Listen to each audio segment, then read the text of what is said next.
A neighbor's frantic warning turned my life upside down. Get out while you still can. Your son and his wife are dangerous. Stunned, I demanded to know what they'd done. His chilling revelation hit me like a blow, nearly sending me to my knees in disbelief. Everything I thought I knew was about to change. Papers from the Baxter deal littered my oak desk, a chaotic reminder of the empire I'd built over 25 years at Carter Freight. Now, they were pulling out, costing me $2.5 million in yearly revenue. My coffee sat untouched, a sour skin forming on its surface. Adjusting my glasses, I reread the termination notice, willing the figures to shift. Effective immediately, it declared. I sank into my worn leather chair, the weight of my 68 years pressing into my bones. Sunlight streamed through the office blinds, slicing across spreadsheets that spelled out my losses. At least 2 employees would need to go, maybe 3. The phone's sharp ring pierced the quiet. I almost ignored it, dreading more bad news, but the caller ID stopped me cold. My son, Ethan, after 4 years of silence. Our last exchange had been a bitter clash in this very room, his accusations of my distrust and his ambitions still echoing. Dad, his voice was softer than I recalled, hesitant. It's been too long, and I know I'm partly to blame. Claire and I want you to come for dinner. We've missed you. My late wife Ellen's photo gazed at me from the desk's edge, her smile a quiet rebuke of my stubbornness. When? I asked. This Saturday, he replied. We'll cook something special. I want you to see our place. Claire's quite the chef now. He paused. I owe you an apology for how things ended. The memory of our fight surged back, Ethan, 36, pleading for $60,000 to fund a tech startup. I'd refused, urging him to find a stable job instead of chasing pipe dreams. You never had faith in me, he'd yelled before storming out, the door slammed shaking Ellen's framed picture from the wall. I've missed you too, I said gruffly. I'll drive up Saturday morning. Really? That's great. Ethan's voice brightened. We're in Bel Air now. I'll send the address. Bel Air, my son had climbed higher than I'd imagined. Maybe Ellen had been right about giving him space to grow. After the call, the Baxter papers seemed less daunting. Family mattered more than business. I packed my best suitcase, the one Ellen and I used for our milestone trips, and chose gifts, a vintage watch for Ethan, one he'd always admired, and Ellen's sapphire earrings for Claire. A piece of family to pass on. The 6-hour drive from Tucson loomed, but my hands were steady as I packed. I loaded my old Buick, its leather seats softened by years of loyalty, and watched the Arizona sunset paint the sky in fiery hues. Tomorrow, I'd see Ethan again. Tomorrow, we'd mend what was broken. Saturday dawned clear and sharp. I eased the Buick out of the driveway, Tucson's rugged sprawl fading in the rearview. Interstate 10 stretched ahead, a ribbon of possibility. Today felt different from my countless business trips. Hope, not duty, fueled this journey. The radio hummed with an old rock tune, and I found myself singing along, the desert air cooling through the vents. By midday, Arizona's vast emptiness surrounded me, cacti standing like silent sentinels under a boundless sky. Ellen used to love these drives, saying the open space cleared her mind. It lets your heart breathe, she'd murmur. Her hand warm on mine. A memory flickered. Ethan at 11. Restless in the back seat during a camping trip to Saguaro Lake. Ellen had overpacked snacks. Convinced we'd starve an hour from civilization. When can I drive, Dad? He'd asked, leaning forward.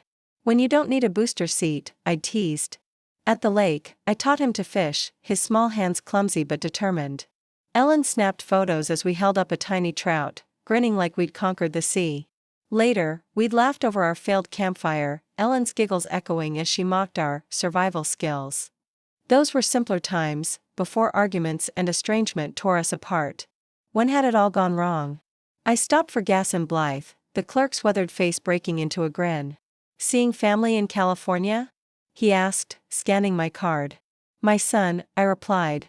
Been a while. Family's what counts, he said, and I carried his words back to the Buick like a talisman. Crossing into California, the desert gave way to greener hues, traffic thickening with sleek cars that made my Buick feel like a relic. Bel Air's wealth was a different breed from Tucson's grit. The GPS guided me through neighborhoods of manicured estates, pools glinting behind gates. Had my practicality stifled Ethan's dreams?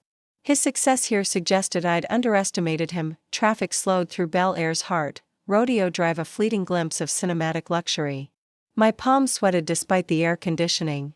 In 800 feet, turn left onto Elm Way, the GPS announced. My pulse quickened, for years of silence were ending. I smoothed my hair, checked my tie, and ensured the gift boxes were secure. The modern mansion rose ahead, all glass and sharp angles, its driveway circling a fountain that sparkled in the sunlight. Palm trees framed a lawn too perfect to be real. I parked, awestruck. Ethan had built a life beyond my wildest expectations. Pride and unease tangled in my chest as I grabbed the gifts and approached the sleek front door, its brass gleaming like polished gold. The doorbell's chime echoed expensively inside, but no one answered. I knocked, calling out, "Ethan? Claire? It's Dad." Silence. The heat pressed in, heavy with the scent of sprinklers. I rang again, the melody mocking me. A security camera's red light blinked, watching. I waved, feeling foolish. "Anyone there?" No response, just the fountain's soft gurgle. I circled the house, gifts heavy in my hands. The backyard was a resort-like oasis, pool, unused grill, a living room visible through glass doors, pristine and lifeless. The back door was locked. Back at the front, I called Ethan's phone, voicemail. Claire's too. "I'm here," I said to their recordings, unease growing. I sat on the steps, the concrete warm, the gifts beside me. Were they delayed? Had I misheard the date?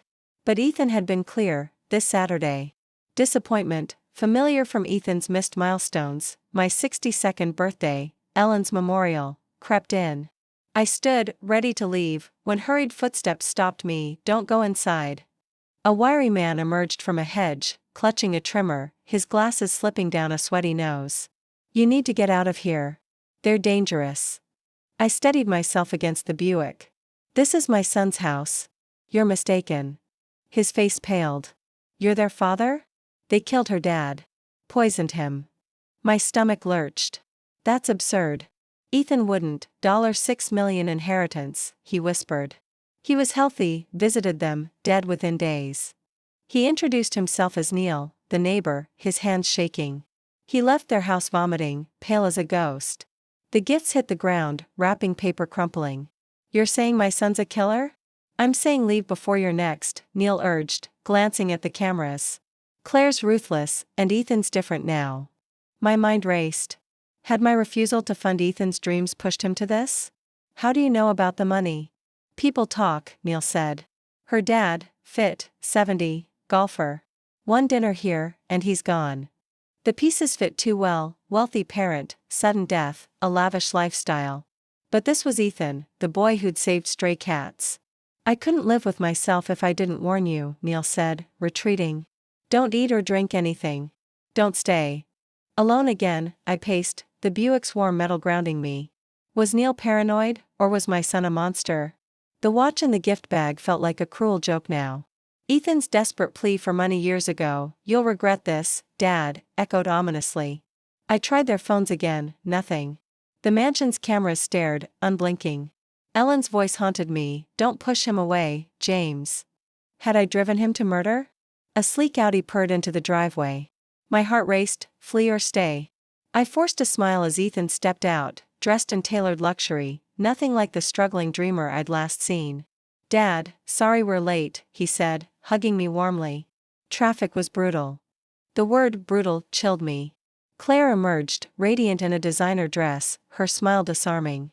"James, you're even more distinguished in person," she said, her touch on my arm unnerving. "I've cooked your favorites, pot roast, Ellen's rolls." How did she know about Ellen's rolls? The intimacy felt invasive. They led me inside, the mansion's opulence overwhelming: marble, chandeliers, art worth millions. "We've redone the place," Ethan said proudly. "Claire's particular about her kitchen." "A kitchen for cooking, or killing?" "You've done well," I said, masking my dread. Larry's warning screamed in my mind, "Don't consume anything." In the kitchen, Claire hummed Ellen's favorite tune over the stove, twisting the knife in my heart. "Just grabbing water," I said, opening a cabinet. Among cleaning supplies, a small vial caught my eye: potassium cyanide, its skull and crossbones label glaring. My hands trembled. Neil was right. They were planning to kill me. I replaced the vial, closed the cabinet, and filled a glass with tap water, every move calculated to seem normal. Water's perfect, I said, watching Claire's every gesture. She'd killed her father, and now she and Ethan were targeting me. Knowledge was my only weapon. They thought me a naive old man, desperate for connection. I played along, sipping water, heart pounding. I in the living room, I chose a seat with a view of the kitchen. Ethan chatted about Bel Air's market, his vague, lucky investments, raising red flags. Claire poured 3 wine glasses, setting one apart. She glanced at us, then retrieved the cyanide vial, dripping clear liquid into the lone glass. My pulse roared as she swirled it, hiding the poison. "Dinner's ready," she called, carrying the tray, the tainted glass unmistakable. At the dining table, they positioned me at the head, trapped between them. "To family," Ethan toasted, raising his glass. Claire echoed, her eyes locked on me. I stared at the poisoned wine, its ruby glow hiding death. "I've given up alcohol," I lied. "Medication." Ethan blinked, surprised. Claire's smile twitched. "I make a great berry juice," she offered, retreating to the kitchen. The blender's hum lasted too long, suspicious. She returned with a pitcher, pouring a glass with theatrical care. "Try it, James," she urged, their stares heavy. "I'm full," I deflected. "Maybe with dessert." Their insistence grew, Ethan's voice sharp, Claire's hands tense. I excused myself to the bathroom, locking the door. With trembling fingers, I called 911, whispering my fears, the cyanide, the poisoned drinks, Claire's father's death. "Officers are 20 minutes out," the dispatcher said. "Stay safe. Don't touch the evidence." I flushed the toilet, ran the sink, and returned, playing the doting father. Dessert, an apple pie, sat waiting, another potential trap. I stalled, asking about their neighbors, buying time. Car doors slammed outside, followed by heavy knocks. "LAPD, we have a report of poisoning." Ethan's shock was palpable. Claire's face drained. "I called them," I said, pointing to the poisoned drinks and cyanide's hiding spot. "Officers found the vial exactly where I described." Ethan's denials crumbled as handcuffs clicked. "You stopped being my son when you chose murder," I told him. Claire's silence screamed guilt. Neil appeared, confirming his warning. As they were taken away, the mansion's glamour faded, revealing a house built on betrayal. Months later, in a Los Angeles courtroom, the trial unfolded. The cyanide, financial records, and reopened case of Claire's father's death sealed their fate. Guilty on all counts, life without parole for both. I sold Carter Freight, moved to a small LA apartment, and used part of the recovered inheritance to fund a scholarship in Ellen's name. Back in Tucson, surrounded by photos now heavy with truth, I learned survival means rebuilding after trust shatters. The deepest betrayal comes from those we love most, but the greatest strength is living through it. If you like the story, you can support me by sending a super thanks so I can keep bringing more stories like this. Thank you so much for your sweet support. I'm looking forward to your comments on the story. On the screen, you can see 2 new life stories that I highly recommend. There's so much more on my channel. Don't forget to subscribe. See you in the next life story.